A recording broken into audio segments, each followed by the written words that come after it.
Shalom sahabatku, kembali sebelum kita merenungkan kebenaran firman Tuhan di pagi hari ini, mari kita sama-sama berdoa. Terima kasih Tuhan buat pagi hari ini, buat kebaikan Tuhan di dalam kehidupan setiap kami.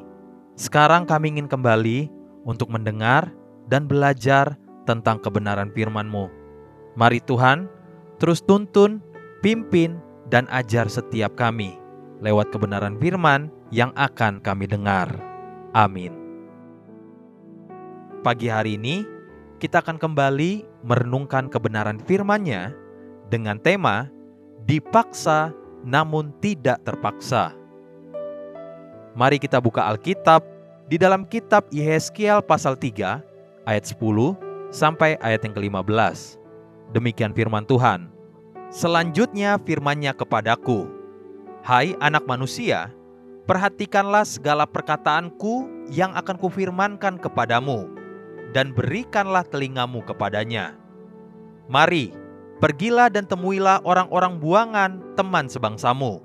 Berbicaralah kepada mereka dan katakanlah, beginilah firman Tuhan Allah, baik mereka mau mendengarkan atau tidak.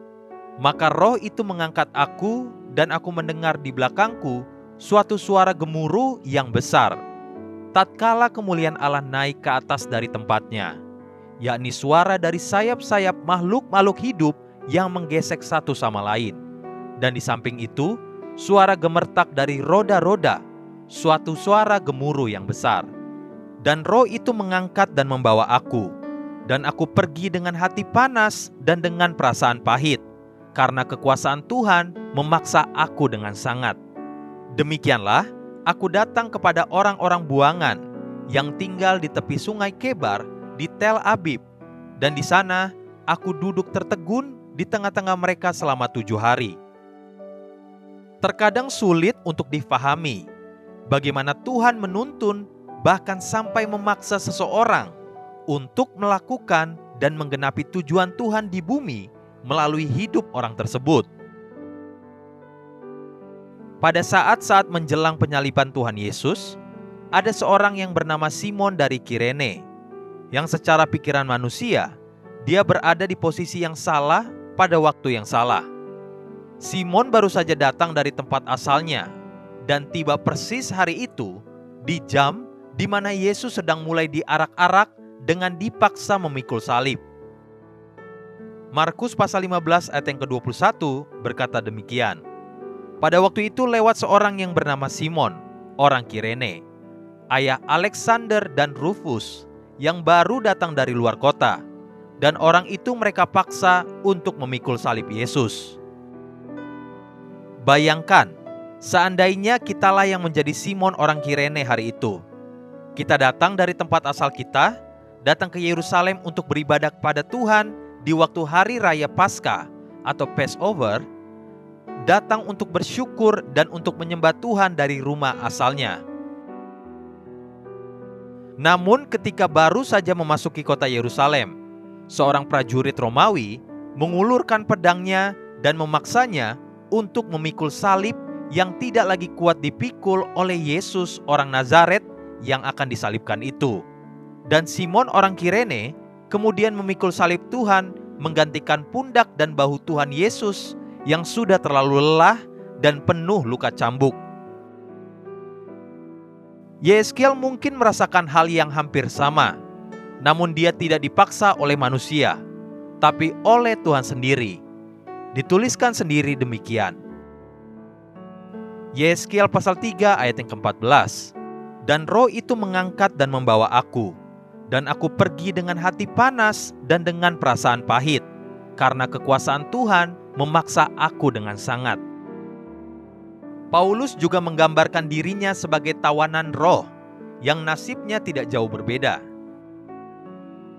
Kisah Para Rasul pasal 20 ayat 22 sampai ayat yang ke-23 berkata, tetapi sekarang sebagai tawanan roh, aku pergi ke Yerusalem dan aku tidak tahu apa yang akan terjadi atas diriku di situ, selain daripada yang dinyatakan Roh Kudus dari kota ke kota kepadaku, bahwa penjara dan sengsara menunggu aku.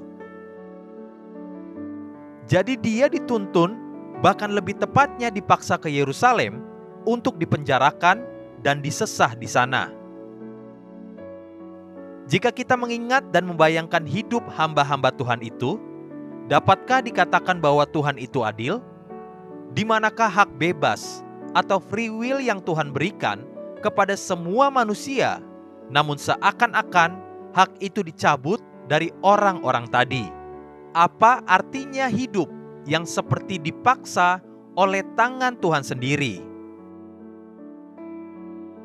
Pertanyaan-pertanyaan itu sepertinya masuk akal, namun saya terlalu yakin apabila Simon orang Kirene, Yehezkiel, Paulus, dan hamba-hamba Tuhan lainnya yang seperti mereka saat ini ditanya, jawaban mereka pasti sama. Hari terindah bagiku adalah hari ketika aku yang tidak tahu bagaimana ending hidupku, namun aku telah dipaksa Tuhan atau orang yang Tuhan tentukan untuk menjalani rencananya yang terlalu mulia. Simon Kirene menjadi manusia satu-satunya yang dapat berkata literally, bahuku telah dipakai menggantikan bahu pencipta alam semesta untuk karya keselamatan umat manusia sepanjang zaman.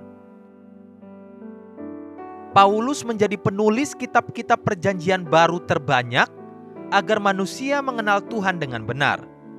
Yehezkiel menjadi tonggak penegak sejarah pekerjaan Tuhan bagi Israel dan bahkan semua bangsa.